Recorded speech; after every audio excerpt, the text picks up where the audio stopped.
اس وقت جو ازواج مطہرات ہیں ان کی طرف سے ایک مطالبہ ہوا جو ان کو نہیں کرنا چاہیے تھا، مال بڑھانے کا۔ اللہ نے تنبیہ کرنے کے لیے پورا رکوع اتارا، اس میں آیت تطہیر اتاری، ان کی پاکیزگی کا اعلان فرمایا، اہل بیت سے ان کو مخاطب فرمایا۔ پھر اللہ کے نبی نے اس آیت کی فضیلت میں دعا کر کے حضرت علی اور فاطمہ اور ان کے دونوں صاحبزادوں کو داخل فرمایا۔ آخر ایسا کیوں؟ تو انہوں نے نقطہ لکھا ہے کہ جب یہ آیت اتری ہے اہل بیت کی تطہیر کی، ازواج مطہرات کے بارے میں، ظاہر ہے کہ اس وقت حضرت خدیجہ الکبریٰ رضی اللہ تعالیٰ عنہ نہیں تھی، ان کی وفات پہلے ہو گئی تھی، اور ان کے ہوتے ہوئے آپ نے کسی دوسری سے نکاح نہیں فرمایا تھا۔ جب یہ آیت اتری تو آپ کو دفعتاً حضرت خدیجہ جو بڑی چہیتی تھیں، بڑی محبوبہ آپ کی تھیں، اور مشکلات میں بڑا سہارا بننے والی تھی، پہلی وحی کے وقت آپ کو جس بے چینی اور جیسی گھبراہٹ اور جان تک کی ہلاکت کا اندیشہ تھا، وہ حضرت خدیجہ الکبریٰ رضی اللہ تعالیٰ عنہ کا جگر گردہ اور ان کی حوصلہ بخش کلمات تھے کہ محمد رسول اللہ صلی اللہ علیہ وسلم کے پاؤں جمے، آپ کو عافیت اور اطمینان نصیب ہوئی۔ ایسی چہیتی بیوی کی آپ کو یاد ہو گئی کہ کاش اگر وہ بھی ہوتی تو آج وہ بھی اس فضیلت اور اس مدعے کو وہ بھی سنتی۔ ان کی تسلی کے لیے اللہ کے نبی صلی اللہ علیہ وسلم کو یہ خیال ہوا کہ وہ نہیں ہے، ان کی یادگار حضرت فاطمہ تو موجود ہے، ان کی چھوڑی اولاد، اور 3 صاحبزادیاں زینب، رقیہ، ام کلثوم گزر چکی تھی۔ اس آیت کے نزول کے وقت صرف حضرت فاطمہ باقی تھی، تو حضرت فاطمہ باقی تھی، اور حضرت علی آپ کے چچا زاد بھائی تھے، آپ ہی کی تربیت میں تھے، تو حضرت خدیجہ نے ان کی بڑی خاص تربیت فرمائی تھی، تو حضرت خدیجہ کو علی سے بھی لگاؤ تھا کہ ان کے تربیت یافتہ تھے، تو آپ نے دیکھا کہ فاطمہ ان کی یادگار بیٹی، اور علی ان کے تربیت میں رہے ہوئے وہ بھی ان کے یادگار ہیں، اور یہ 2 انہی کے صاحبزادے ہیں۔ اگر وہ اس وقت ہوتی تو وہ بھی اس مدعا اور خوشخبری کو سنتی، وہ نہیں ہے۔ ان کی تسلی کے لیے بار الہ خدیجہ کی تسلی کے لیے ان کی یادگار علی و فاطمہ اور ان کی دونوں اولادوں کے میں آپ سے مطالبہ کرتا ہوں کہ اس فضیلت اور مجدے میں ان کو بھی شامل کر دیجئے، تاکہ کسی درجے میں خدیجہ الکبریٰ کے لیے بھی تسلی کا سامان ہو جائے کہ میں اس وقت وہ مجدہ نہ سن سکی، لیکن میری اولاد تو اس مجدے اور بشارت کے اندر شامل ہوئی۔ باپ کو اس سے بھی تسلی ہو جاتی ہے کہ کوئی چیز وہ حاصل نہ کر سکا، اگر اولاد حاصل کر لے تب بھی باپ کو تسلی اور اطمینان ہو جاتا ہے کہ چلو ہم نہ صحیح، ہمارے بیٹے کو یہ چیز حاصل ہو گئی۔ تو یہ آیت اہل بیت ازواج مطہرات کے بارے میں۔ پھر حدیث کی وجہ سے حضرت علی اور فاطمہ اور ان کی اولاد، یہ سب اہل بیت کی فضیلت اور زمرے کے اندر داخل ہے۔ اور اہل بیت کا دائرہ اور اس سے بھی آگے، حضرت علی کی اولاد، حضرت جعفر کی اولاد، حضرت عقیل کی اولاد، آپ کے چچا حضرت عباس کی اولاد، یہ سب کے سب اہل بیت کا مصداق ہے، سب اہل بیت ہے۔ آج ایک نعرہ لگا کر پنجتن پاک کا ایک جھوٹا نظریہ تھوپنے کی کوشش کی گئی ہے قرآن کے خلاف کہ حضرت علی اور فاطمہ، حسن، حسین صرف یہی اہل بیت ہیں، اور باقی جتنے صحابہ ہیں اور جتنے نبی کے گھر والے نعوذ باللہ سب نبی کے جانے کے بعد مرتد ہو گئے تھے، ایمان سے پھر گئے تھے۔ یہ پوری امت کا دین پر سے بھروسہ ہٹانے کی ایک گھناؤنی سازش۔ یہ پنجتن پاک یہ بہت معمولی لفظ نہیں ہے، بہت گھناؤنا لفظ ہے، بہت خطرناک عقیدے کی ترجمانی۔ اپنے بچوں کو اہمیت کے ساتھ اس شرکیہ اور کفریہ جملے کو دہرانے سے روکنا، جس کا مطلب یہ ہے کہ صرف یہی 5 افراد پاک ہیں کفر اور شرک کی گندگی سے، اور باقی ابو بکر، عمر، عائشہ اور زینب اور جتنی امہات المومنین اور صحابہ اور صحابیات ہیں، سب نعوذ باللہ کفر اور شرک کی گندگی سے لت پت تھی۔ یہ پورے قرآن کو ٹھکرا دینا ہے، 23 سال کی پوری نبوی محنت پر پانی پھیرنے کی کوشش ہے، ایسا نہیں ہے۔ یہ لوگ بھی بے شک محترم ہیں، اور نبی اکرم صلی اللہ علیہ وسلم نے اہل بیت کے فاطمہ کے نام لے لے کر فضیلت بیان فرمائی ہے۔ حضرت فاطمہ کی فضیلت بیان فرمائی، علی کی فضیلت بیان فرمائی، حضرات حسنین اور حسین کی فضیلت بیان فرمائی۔ کہیں فرمایا کہ فاطمہ کو جو چیز بے چینی میں ڈالتی ہے اس سے مجھے بھی بے چینی ہوتی ہے۔ کہیں فرمایا کہ جو علی کا دوست ہے وہ میرا دوست ہے۔ کہیں فرمایا کہ اللہ میں حسن اور حسین سے محبت کرتا ہوں، جو ان سے محبت رکھے اللہ آپ بھی ان سے محبت کیجیے۔ یہ ساری محبتیں سراخوں پر، لیکن محبت کی طرح کی جائے گی۔ نبی اکرم صلی اللہ علیہ وسلم کے معیار کے مطابق کی جائے گی۔ یہ حضرات ان بہت بلند اور مقام و مرتبے کے حامل ہیں، لیکن نبی اکرم صلی اللہ علیہ وسلم نے جتنی فضیلت، منقبت اور مقام صحابہ اور اہل بیت کی مجموعی طور پر یا ایک ایک کے انفرادی طور پر الگ الگ جو بیان فرمائی ہے، یہ لوگ اس فضیلت سے بال برابر بھی زیادہ اوپر نہیں ہے، نہ اس سے نیچے ہے نہ اس سے زیادہ ہے، نہ ان کو ہم بڑھا سکتے ہیں نہ گھٹا سکتے ہیں۔ بڑھانے کا مطلب نبی اکرم صلی اللہ علیہ وسلم پر جہالت کا الزام دینا ہوگا کہ نعوذ باللہ علی اور فاطمہ حسن حسین کا مقام جتنا نبی نے بنایا اس سے زیادہ اونچا تھا۔ آپ کو یا تو پتہ نہیں تھا نعوذ باللہ، یا آپ کو پتا تھا جان بوجھ کر آپ نے پورا نہیں بتایا، یا تو نبی پر جہالت کا الزام ہوگا یا نبی پر علم کو چھپانے کا الزام ہوگا۔ اور ہمارا یہ عقیدہ ہے کہ نبی اکرم صلی اللہ علیہ وسلم نے آسمان سے آئے ہوئی وحی کا ایک ذرہ بھی نہیں چھپایا ہے۔ سورہ عبس کے اندر عبس و تولی میں اللہ تعالیٰ نے نبی اکرم صلی اللہ علیہ وسلم کو تنبیہ فرمائی ہے۔ اگر آپ علماء نے لکھا ہے کہ اگر نبی کوئی وحی چھپاتے تو سورہ عبس کی یہ 4-5 آیتیں چھپا دیتے۔ آدمی کو جب ڈانٹ پڑتی ہے تو اپنی ڈانٹ کو چھپاتا ہے کہ لوگوں کے سامنے بے عزتی نہ ہو جائے۔ نبی اکرم صلی اللہ علیہ وسلم کو جب خدا کی طرف سے تنبیہ ہو رہی اس کو نہیں چھپایا ہے تو دوسری چیز بھلا کیسے چھپائیں گے؟ اس لیے صحابہ اور اہل بیت، ابو بکر، عمر سب بہت اونچے ہیں کہ ان کے مقام کو ہم اپنی نگاہ اونچی کر کے دیکھنا چاہیں گے تو ہماری ٹوپیاں گر جائیں گی۔ بہت بلند ہیں لیکن سب نبی کے قدموں کے نیچے ہیں۔ ان کا مقام و مرتبہ نبی اکرم صلی اللہ علیہ وسلم نے جتنا بیان کیا ہے اتنا ہی ہے، اس سے ایک پل برابر اونچا کریں گے تو ہم غلو کرنے والے کہلائیں گے، اور اگر گھٹانے کی کوشش کریں گے تو صحابہ کے دشمن اور گستاخ کہلائیں گے۔ نہ ہمیں صحابہ کے بارے میں غالی بننا ہے اور نہ صحابہ کے دشمن بننا ہے۔ صحابہ کو اسی معیار پر اور انہی فضیلتوں اور منقبتوں کے آئینے اور تخت پر باقی رکھنا ہے جہاں رسول اللہ صلی اللہ علیہ وسلم ان کو پہنچا کر گئے ہیں۔ اور یہ عقیدہ اور یہ نظریہ خوب عام کرنے اور پہنچانے کی ضرورت ہے۔ صحابہ ہماری مذہبی شخصیت ہے، اہل بیت ہماری مذہبی شخصیت ہے۔ ہمیں اپنی اولاد سے، ماں باپ سے، تمام قریبی رشتہ دار سے زیادہ صحابہ اور اہل بیت کی محبت ہے۔ اور صرف ان کی محبت ہی نہیں، آج 1400 سال گزرنے کے بعد صحابہ اور اہل بیت کی عزت کی حفاظت کا مسئلہ ہو اور اس کے لیے ہمیں اپنی جان، اپنی بیوی اور بچوں تک کو قربان کرنا پڑے، تو اگر ایمان دل میں ہے تو ان سارے رشتوں اور محبتوں کو قربان کر کے اہل بیت کی ناموس کی حفاظت کے لیے اپنے آپ کو نچھاور کر دینا، یہ ہم اپنی سعادت سمجھتے ہیں۔ ہم مسلمان اپنی نیک بختی سمجھیں گے اور اس کو اپنی جنت کا آسان راستہ سمجھتے ہیں۔ صحابہ کی عزت، اہل بیت کے ناموس کی حفاظت ہم سب کے ذمہ فرض ہے۔ یہ صرف محرم کے مہینے کی چیز نہیں ہے، پورے سال اس کا تذکرہ کرنے کے صحیح مقام اور مرتبہ پہچاننے، بتلانے اور سکھلانے کی ضرورت ہے۔ اس امت میں سب سے پہلے دین کو متزلزل کرنے کے لیے جو فرقہ پیدا ہوا خوارج کا، اس کے بعد روافض اور شیعوں کا، اور انہوں نے دیکھا کہ صاحب کے دین کے نام لیوا محمد رسول اللہ پر ایسے فریبتا ہے کہ نبی کے خلاف کوئی پلاننگ کر کے امت کو نبی سے کاٹا نہیں جا سکتا۔ اس لیے انہیں یہ آسان راستہ نکلا کہ انہوں نے پہلے اپنی ریشہ دوانی اور خفیہ پالیسیوں سے صحابہ میں اختلاف پیدا کرائے، اور ان اختلافات کے بارے میں بھی نبی اکرم صلی اللہ علیہ وسلم نے پہلے امت کو آگاہ کر دیا۔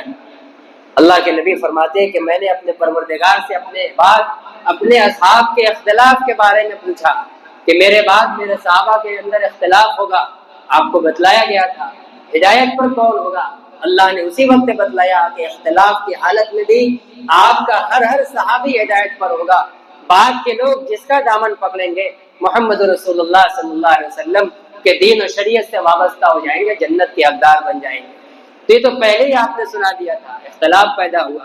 اور پھر اس صحابہ کے اختلاف کو ہوا دے کر، ہمارے اور آپ کے اختلاف کی طرح ہوا دے کر امت کو صحابہ سے کاٹنے کی کوشش کی گئی۔ یہ امت کا سب سے پہلا فتنہ ہے، صحابہ پر حملہ اور صحابہ کی ناموس کو اچھالنا، ان سے لوگوں کو کاٹنا کہ جب ان سے کاٹ دیا جائے گا تو پھر محمد رسول اللہ صلی اللہ علیہ وسلم کے دین سے جڑنا، دین سے کاٹنا آسان ہو جائے گا، لوگوں کو دین سے جڑنا مشکل ہو جائے گا۔ اس لیے کہ دین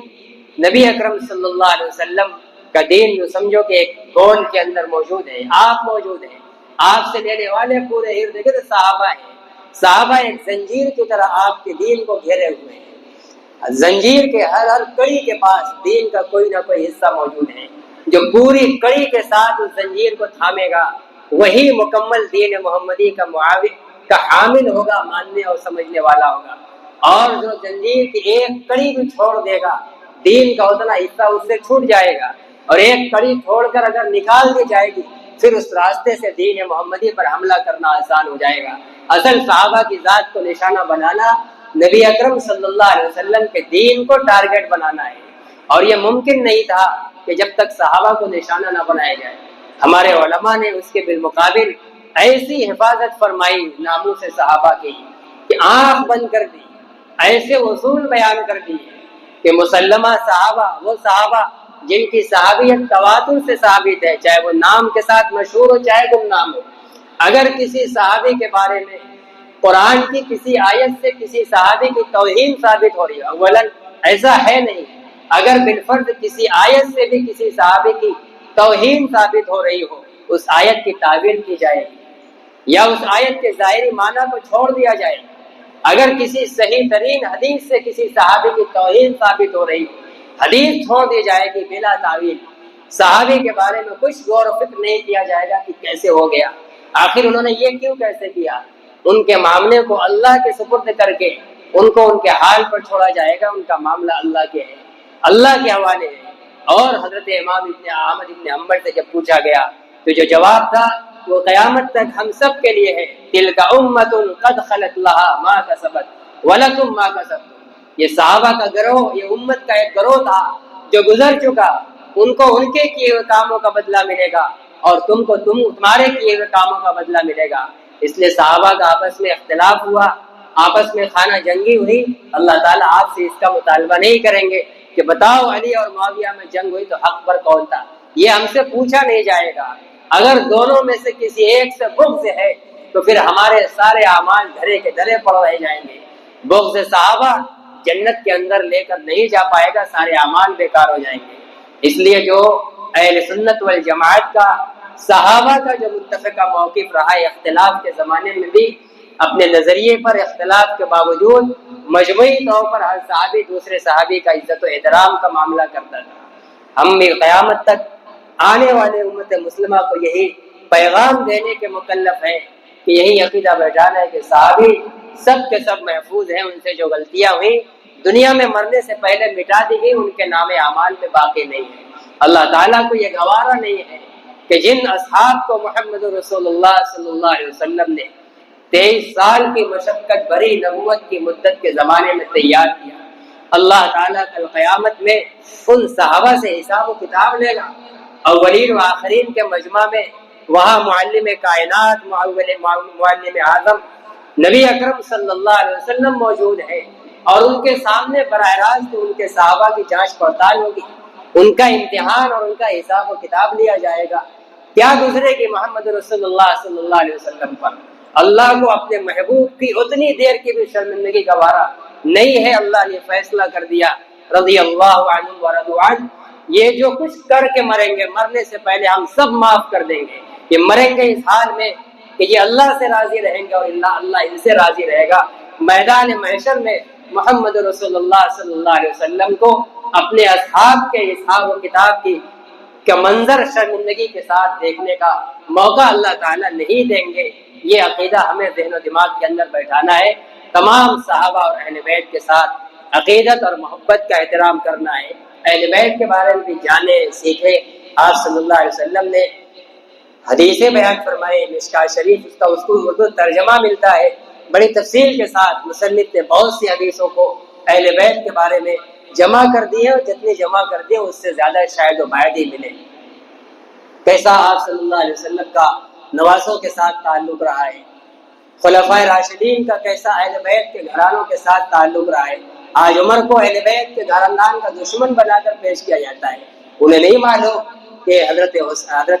علی رضی اللہ تعالیٰ عنہ کی ایک صاحبزادی ام کلثوم حضرت عمر کے نکاح میں تھی۔ حضرت عمر حضرت علی کے داماد تھے۔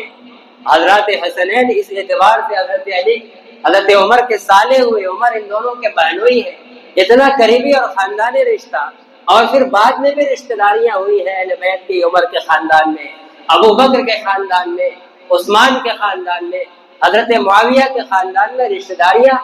بالکل بھری پڑی ہیں۔ تاریخ کی کتابیں پڑھی اور منگانی جائے، اور بے حد شیر و شکر اور محبت کے ساتھ وہ گھرانہ رہا ہے، اور 1400 سال بعد آج اس کو ایسے پیش کیا جا رہا ہے جیسے وہ 1400 سال کے خاندانی دشمنی چلی آ رہی ہے۔ ایسا نہیں ہے۔ اختلاف کی شدت کے زمانے میں بھی ہر ایک دوسرے کا تاریخ میں رتب اللسان رہا ہے۔ کیا جنگ کے موقع پر حضرت علی اور معاویہ کی جنگ کے موقع کے حالات کی منظر کشی ہمارے سامنے نہیں ہے؟ نماز کے دوران جب جنگ رکتی تھی تو باہم دونوں طرف کے سپاہی مل جل جاتے تھے، ادھر کے ساتھی ادھر بیٹھ کر کھانا کھا رہے ہیں، ادھر کے ساتھی ادھر جا کر نماز پڑھ، کوئی اختلاف نہیں تھا، وہ تو ایک نظریے کا اختلاف تھا۔ آج کے زمانے میں اس کو سمجھنا ایک مثال سے بہت آسان ہے، ہو سکتا ہے آپ کو مناسب نہ لگے، لیکن سمجھنے کے لیے مثال پیش کرنا ضروری ہے۔ صحابہ کا اختلاف، جمعیت علماء ہند کا 2008 میں اختلاف ہوا، دونوں طرف کے جو اکابر تھے ایک خاندان اور ایک ادارے سے وابستہ لوگ تھے۔ جمعیت علماء کے اپنے جو بنیادی اغراض و مقاصد رہے ہوں گے، تنظیمی دستور اور اس کی دفعات کے نظریے میں اختلاف ہوا، شدت کا اختلاف ہوا، جو اگر کہ آج ختم بھی ہو گیا، لیکن اس شدت کے اختلاف کے زمانے میں بھی جمعیت علماء کے علاوہ دوسرے پلیٹ فارم باہم شیر و شکر و سلام و مصافحہ، ایک دوسرے کے اپنے دسترخوانوں پر بلانا، ایک دوسرے کو اپنے اولادوں کا نکاح پڑھوانا، یہ آنکھوں دیکھا ہے آج کے منظرنامے بالکل ہو بہو، اور اس سے زیادہ شیر و شکر علی اور معاویہ تھے، دونوں طرف کے لوگ تھے، کوئی آپس میں مخالفت نہیں تھی۔ وہ حضرت عثمان کے خون کے بدلے میں صرف ایک مسئلے میں اختلاف تھا، دشمن کے ریشہ دوانیوں سے جنگ ہو گئی، لیکن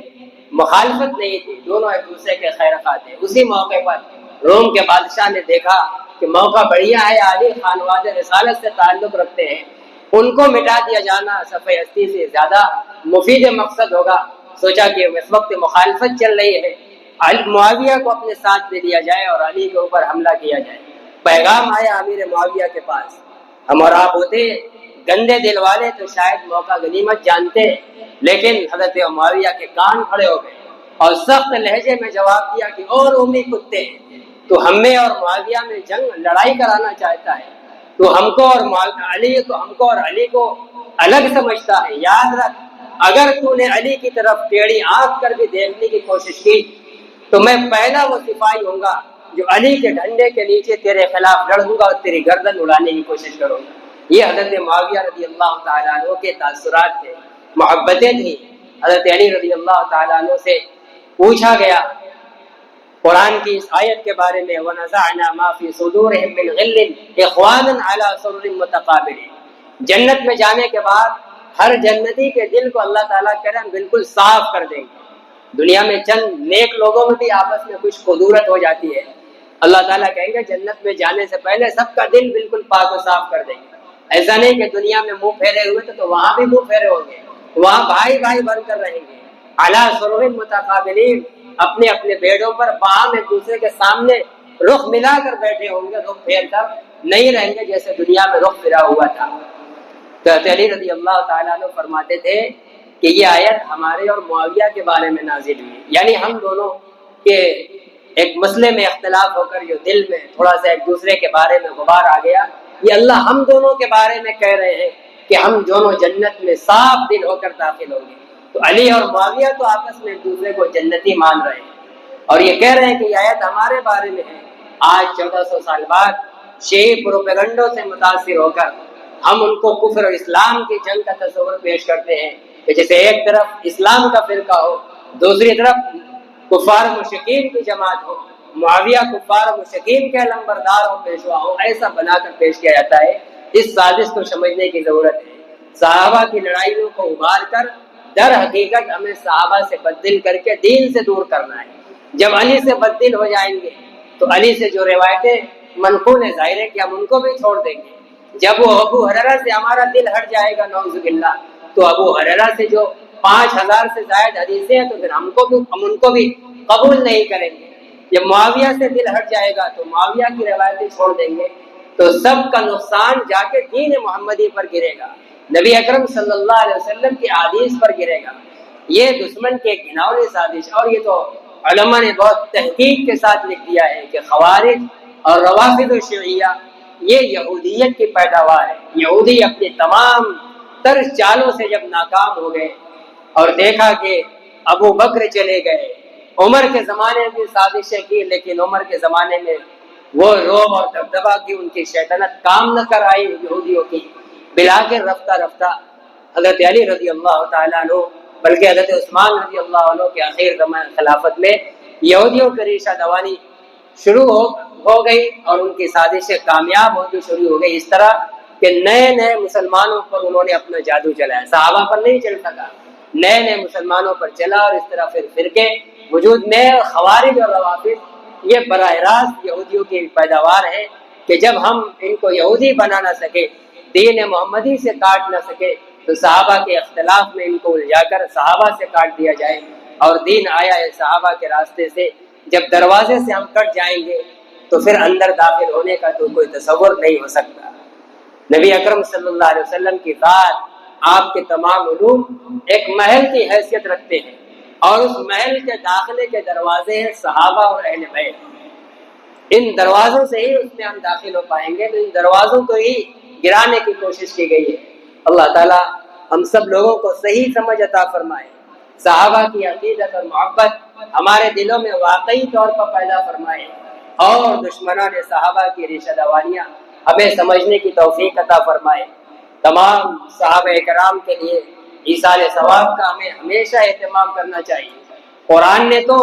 جو تیسرا درجہ ایمان والوں کا، ایمان والوں کے 3 درجے بیان کیے ہیں۔ ایک وہ درجہ جنہوں نے ایمان لانے کے بعد ہجرت کی، مکہ سے مدینہ گئے، ایمان والوں کا دوسرا طبقہ وہ مدینہ کے انصار، اور تیسرا طبقہ ان کے علاوہ جو قیامت تک آنے والے ہیں، ان کی ایک خاص پہچان بتائی اللہ تعالیٰ نے۔ قیامت تک انصار اور مہاجرین کے بعد جو ایمان لانے والے ہیں ان کی پہچان کیا ہوگی؟ فرمایا کہ جو لوگ ان مہاجرین اور انصار کے بعد آئیں گے وہ کہیں گے یقولون ربنا اغفر لنا ولاخواننا الذین سبقونا بالایمان، اے ہمارے پروردگار بخش دیجیے ہم کو بھی اور ہمارے ان بھائیوں کو جو ہم سے پہلے ایمان میں گزر گئے، جو صحابہ اور مہاجرین ہم سے پہلے ایمان لائے اور گزر گئے، اور ہمارے پروردگار ان کو بھی بخش دیجیے، اور ہمارے دلوں میں ان کے لیے کوئی کینہ نہ بنائیے۔ یہ قیامت تک اگر کوئی اب معتبر مسلمان ہے تو اس کی ایک شناخت یہ ہے کہ وہ صحابہ اور اہل بیت کے لیے دعائے مغفرت کرے گا، صحابہ اور اہل بیت کی طرف سے اس کا دل صاف ہو، اس کی دعا کرے گا۔ جو اس کی دعا کا اہتمام نہیں کرے گا، صحابہ اور اہل بیت کے لیے دعائے مغفرت نہیں کرے گا، کسی صحابی کے بارے میں دل کے اندر قدورت رکھے گا۔ قرآن نے ایمان والوں کے 3 ہی قسمیں بیان کی ہے، اس کے علاوہ کوئی اور قسمیں ایمان والوں کی نہیں ہے۔ وہ ایمان والوں کی قسموں کے باہر ہے، وہ ایمان والا نہیں ہو سکتا۔ اگر ایمان والا ہے تو وہ صحابہ کے لیے دعائے مغفرت کا اہتمام کرے گا۔ یہی اب ہماری پہچان بچی ہے، اس کے علاوہ اور کوئی شناخت نہیں ہے۔ اور یہ بھی دعا کریں گے کہ اللہ ہمارے دل صحابہ کی دشمنی سے گندے نہ ہو، صحابہ کی کوئی قدورت دل کے اندر نہ ہو۔ ہم سب کو اس کی دعا مانگنی ہے۔ محرم کے مہینے کے اندر ہمارے شیعہ بھائیوں کی طرف سے بہت سی خرافات پھیلائی جاتی ہیں۔ آج سوشل میڈیا کے ذریعے ہر ہاتھ میں خرافات آتی ہے، یوٹیوب کے بیانوں کے ذریعے، واٹس ایپ کے میسجوں کے ذریعے۔ ہر میسج کو دیکھتے ہی پھیلانا نہیں ہے، ہر بیان کو سنتے ہی دیکھتے ہی سننا نہیں، اور اگر سن لیا ہے تو فوراً کوئی تاثر نہیں قائم کرنا ہے۔ اپنے سے متعلق اہل سنت والجماعت کے کسی معتبر عالم سے جا کے صحیح صورتحال دریافت کرنی ہے۔ اس طرح کے مواقع کے اوپر صحابہ سے بزدلی پھیلانے والی بہت سی چیزیں آتی ہیں۔ آپ کو یہ بتا دوں کہ نبی اکرم صلی اللہ علیہ وسلم کی جتنی احادیث ہیں جو آپ نے قرآن کی تفسیر میں پوری امت کو جو دین سکھلایا ہے، جو احادیث کی شکل میں محفوظ ہیں، اس سب کی ان کے الفاظ کے اعتبار سے تعداد 3 لاکھ نہیں ہے، لاکھ بھی نہیں ہے۔ روات اور صحابہ اور سند کی تعداد کے اعتبار سے ان کی تعداد ہے۔ محدثین ایک لفظ حدیث کا اگر الگ الگ کئی صحابی اور سند سے آئے تو جتنے واسطے سے آئے گی اس کو اتنی حدیث شمار کرتے ہیں۔ ایک حدیث ہے انما الاعمال بالنیات، اگر وہ 10 صحابی سے منقول ہے تو محدثین ان کو 10 حدیث مانتے ہیں۔ تو اس اعتبار سے لاکھوں حدیثیں ہیں، لیکن الفاظ حدیث اگر دیکھے جائے تو لاکھ حدیثیں رسول اللہ صلی اللہ علیہ وسلم کی نہیں ہیں،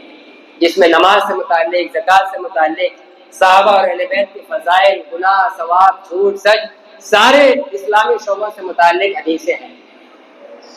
شیعوں جن کے یہاں جھوٹ ایک پوتر عبادت ہے، بڑا ثواب ہے، انہوں نے اہل بیت کے بارے میں ایک جھوٹی محبت کا ایک نظام قائم کیا، پھر اسی پر اپنے ایک باطل نظریے عقیدے کی بنیاد رکھی۔ آپ کو حیرت ہوگی، صرف اہل بیت کی فضیلت میں شیعوں نے 3 لاکھ حدیثیں گڑھی ہیں، یعنی اپنی طرف سے بنا کر اس پر قال رسول اللہ کا لیبل لگا کر جھوٹی رسول اللہ کی طرف نسبت کی ہے۔ آج سوشل میڈیا کے ذریعے ان حدیثوں کو بہت پھیلایا جا رہا ہے، اسی لیے میں نے کہا کہ اہل بیت، علی، معاویہ، حسن، حسین، فاطمہ، زینب، رقیہ، ام کلثوم، عائشہ، ام سلمہ، یہ سب ہمارے سراغوں پر ہیں، بہت محترم ہیں، ہمارے تمام عزیز سے عزیز رشتہ داروں سے محترم ہیں۔ آج 1400 سال بعد ان کی عزت کہیں اچھالی جا رہی ہو تو ان کی حفاظت کے لیے اپنی جان قربان کر دینا ہم اپنے لیے جنت کا آسان راستہ سمجھتے ہیں، لیکن یہ تمام فضیلت ان کی اتنی ہی ہے جتنی اللہ اور رسول اللہ نے بیان فرمائی ہے۔ ہم بال برابر اس کو بڑھا نہیں سکتے۔ بڑھانے کا مطلب یا تو اللہ کے نبی نے کو معلوم نہیں تھا نعوذ باللہ، یا معلوم تھا آپ نے بیان نہیں کیا، امت سے چھپا لیا، اور گھٹا بھی نہیں سکتے۔ تو شیعوں نے بڑھا، خوارج نے صحابہ کی عظمت گھٹائی اور شیعوں نے تمام صحابہ کی عظمت گھٹائی اور اہل بیت کے خود ساختہ عظمت بڑھائی، افراط و تفریط کا شکار ہوئے۔ تو ہم گھٹا اور بڑھا بھی نہیں سکتے۔ نہ اہل بیت کے بعد اللہ کے نبی کی کل احادیث میں کہہ رہا ہوں کہ 1 لاکھ نہیں ہے، اور یہاں صرف اہل بیت کے بارے میں 3 لاکھ جھوٹی حدیثیں گڑھی گئی اور اس کو رسول اللہ صلی اللہ علیہ وسلم کی طرف منسوب کیا گیا۔ اس لیے اہل بیت کی فضیلت کے بارے میں سوشل میڈیا پر جو کچھ آئے فوراً اس کو بغیر تصدیق کیے ہوئے پھیلا دیں، اس کو قبول کر لیں، مان لیں، اس سے احتیاط کرنے کی ضرورت ہے۔ اس لیے کہ اس میں جتنی مارکیٹ میں جو زیادہ رائج ہے وہ ہے جو زبان نبوت سے نکلی ہوئی نہیں ہے، بلکہ اس امت کے خبیثوں اور شیعوں کی طرف سے نکال کر اس کو پھیلایا اور نشر کیا گیا ہے۔ وہ اس لیے کر رہے ہیں کہ ان کے جھوٹ ثواب کا کام ہے، جتنا بڑا جھوٹ بولیں گے اتنا زیادہ ثواب ملے گا۔ اور جھوٹ میں سب سے بڑا جھوٹ یہ ہے کہ جھوٹی بات رسول اللہ صلی اللہ علیہ وسلم کی طرف منسوب کیا جائے۔ ہمارے ہاں یہ بہت بڑا گناہ ہے۔ من کذب علی متعمدا فلیتبوأ مقعدہ من النار، اللہ کے رسول فرماتے ہیں کہ جو جان بوجھ کر میری طرف کسی جھوٹی بات کی نسبت کرے، چاہے وہ بات کتنوں واقعی اور حقیقی ہو، اگر وہ رسول اللہ نے نہیں کہی ہے اور ہم اس کو آپ کی طرف منسوب کریں کہ اللہ کے رسول نے یہ بات کہی، اللہ کے نبی فرماتے ہیں کہ اس کا ٹھکانہ جہنم ہے۔ جھوٹی بات نبی کی طرف جان بوجھ کر منسوب کرنے والے کا ٹھکانہ، اللہ کے نبی نے فرمایا کہ اس کا ٹھکانہ جہنم ہے۔ تو ہمارے ہاں تو جھوٹ کا یہ انجام ہے، ان کے یہاں فضیلت ہے اس لیے وہ گڑھنے میں لگے ہوئے ہیں، ہمیں ان سے چوکنا رہنے کی ضرورت ہے۔ صحابہ اور اہل بیت کے جو قرآنی فضائل ہیں، ابھی مولانا زاہد صاحب نے کئی آیتیں پڑھی، جتنی پڑھی وہ صحابہ اور اہل بیت سب کے بارے میں۔ ابھی سورہ احزاب کی آیت پڑھی گئی ازواج مطہرات کے بارے میں، اس کے ضمن میں حدیث قصہ پیش کی حضرت علی، فاطمہ اور ان کے دونوں صاحبزادوں کے بارے میں، اور بھی متعدد احادیث اہل بیت اور صحابہ کے بارے میں ہیں جو یہ ہمیں بتلاتی ہے کہ یہ انبیاء کے بعد سب سے محترم اور مقدس لوگ تھے۔ اب قیامت تک کسی کو بھی اگر نبی سے جڑنا ہے، نبی کے دین پر عمل کرنا ہے، تو صحابہ کے چوکھٹ پر آنا پڑے گا، انہی کے دامن سے وابستہ ہونا پڑے گا۔ یہی ہمیں مراد نبوت تک اور دربار نبوت تک پہنچانے والے لوگ ہیں، اور پھر ہم اللہ کے رضا اور خوشنودی کا مقام حاصل کرنے کے حقدار بن سکتے ہیں۔ اللہ تعالیٰ ہم سب کو ان ہدایات پر کہنے اور سننے سے زیادہ عمل کی توفیق عطا فرمائے۔ جو شروع میں اشارہ کیا تھا حضرت حسین رضی اللہ تعالیٰ عنہ کی شہادت جو 10 محرم کو پیش آئی ہے، یہ بھی ایک دردناک شہادت ہے۔ حضرت عثمان کی شہادت بھی بڑی دردناک شہادت ہے، جس میں 40 دن تک پانی ان کے اوپر بند کر دیا گیا تھا گھر کے اندر محاصرہ۔ وہ مسجد نبوی جو ان کے وقف زمین ملا کر جس کی توسیع کی گئی تھی، اس کی تعمیر کرائی تھی، وہ کنواں جو وقف کیا لوگ پانی پی رہے تھے، ان ساری چیزوں سے عثمان کو محروم کر دیا گیا۔ ایسے ہی آپ کے لاڈلے نوازے کو بھی ایک خاص پس منظر میں، یزید کی بیعت کے پس منظر میں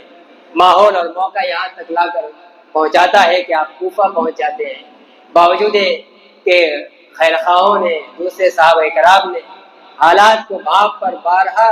خطوط کے ذریعے روکنے کی کوشش کی،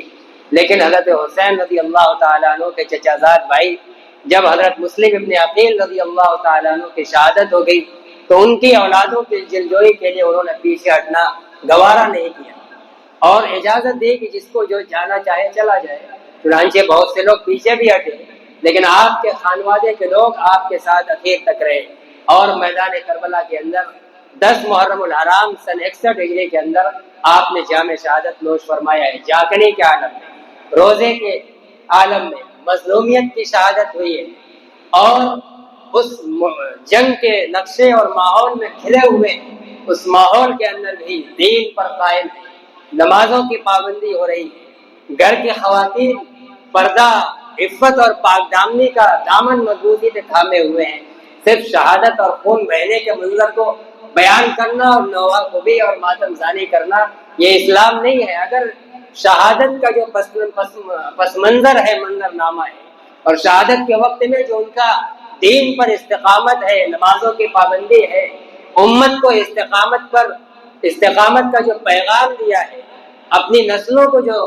دین پر اور دین محمدی پر جمنے کا پیغام دیا ہے، اور حادثات اور غم کے موقع پر صبر کا دامن تھامنے کا جو پیغام دیا ہے، حضرت حسین رضی اللہ تعالیٰ عنہ کے مکہ سے سفر تک کے خطوط جس میں بڑے بڑے ذرعی اور قیمتی نصیحتیں ہیں،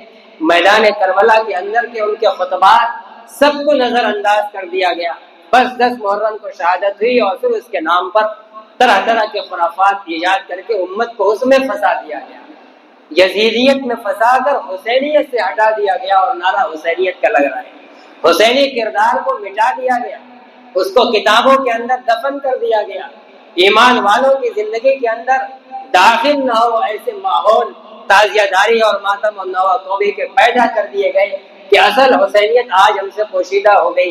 وہی امام چوک پر وہ تعزیہ داری کا منظرنامہ آتا ہے، تب ہماری نئی نسل حضرت حسین کو جانتی ہے۔ ہم بھی پورے سال ان کو نہیں سکھلاتے، کربلا کا خطبہ نہیں بتلاتے،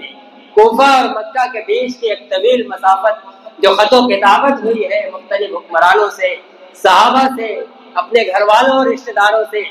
جن ذرعی نصیحتوں اور پیغامات پر وہ خطوط اور خطبے مشتمل ہیں، آج اس کو امت نے اپنی نگاہوں سے اوجھل کر دیا ہے۔ وہ خطوط اصل حسینیت ہے، وہ خطوط آج بھی زندہ ہے، اور جس نے ان خطوط کے اندر موجود تعلیمات کو اپنے سینے میں لگا لیا وہی حسینی کردار کا حامل ہے۔ اگر حسینیت کے حامل بننا چاہتے ہیں تو محمد رسول اللہ صلی اللہ علیہ وسلم کے دین پر جم جائیں اور دین کے لیے حسین کی طرح قربانی پیش کرنے کے لیے میدان کربلا میں اتر پڑے۔ آج بھی کربلا سجا ہوا ہے، گلی کوچے میں دین اپنی حفاظت کے لیے سسک رہا ہے، اپنے آپ کو عمل میں پروئے جانے کے لیے سسک رہا ہے، لیکن کوئی اس میدان کربلا میں اپنا حسینی کردار اور جگر لے کر اترنے کے لیے تیار نہیں ہے، کوئی نمازوں کو گلے اور سینے سے لگانے کے لیے تیار نہیں ہے۔ شادی بیاہ رات و دن کے قدم قدم پر رسول اللہ صلی اللہ علیہ وسلم کے دین کو پیروں تلے رودا جا رہا ہے، گھروں کے اندر، کاروبار میں، کارخانوں میں، حکومتی اور اجتماعی انتظامات کے اندر، آمرانہ عمارتی نظام کے اندر، ہر جگہ نبی اکرم صلی اللہ علیہ وسلم کی سنت کو رودا جا رہا ہے۔ یزید کے مقابلے میں آنا، اپنی جان اور پورے خاندان کے خون کا نذرانہ پیش کرنا اسی لیے ہوتا کہ دین محمدی بالا رہے، نبی اکرم صلی اللہ علیہ وسلم کا طریقہ غالب رہے، کوئی ظالم و جابر اپنے ظلم و جبر کی طاقت کے نشے میں میرے نانا جان کے دین کو مغلوب نہ کر دے۔ اس کے لیے انہوں نے اپنی جان کو نشاور کیا ہے کہ آج ہمارے آنکھوں تلے، ہمارے پاؤں کے نیچے، ہمارے گھر کے ارد گرد، چار دیواری کے اندر اور باہر، کیا حضرت حسین کے نانا جان کا دین نہیں مٹ رہا ہے؟ ان کی سنتوں کو رودا نہیں جا رہا ہے؟ اس کے بول بالے کے لیے ہم کب اپنی جان کو ہتھیلی پر لے کر نکلیں گے اور حسینیت کا علم بردار بن کر سامنے آئے اور حسینی کردار پیش کریں؟ ہر ایک یزیدیت کے لباس میں چھپا ہوا ہے اور حسینیت کا نعرہ لگا کر اپنے یزیدی کردار کو ڈھانپنے کی کوشش کر رہا ہے۔ حقیقتیں نعروں سے ڈھکتی اور چھپتی نہیں ہیں، حقیقتیں کردار سے، اعمال سے، اخلاق سے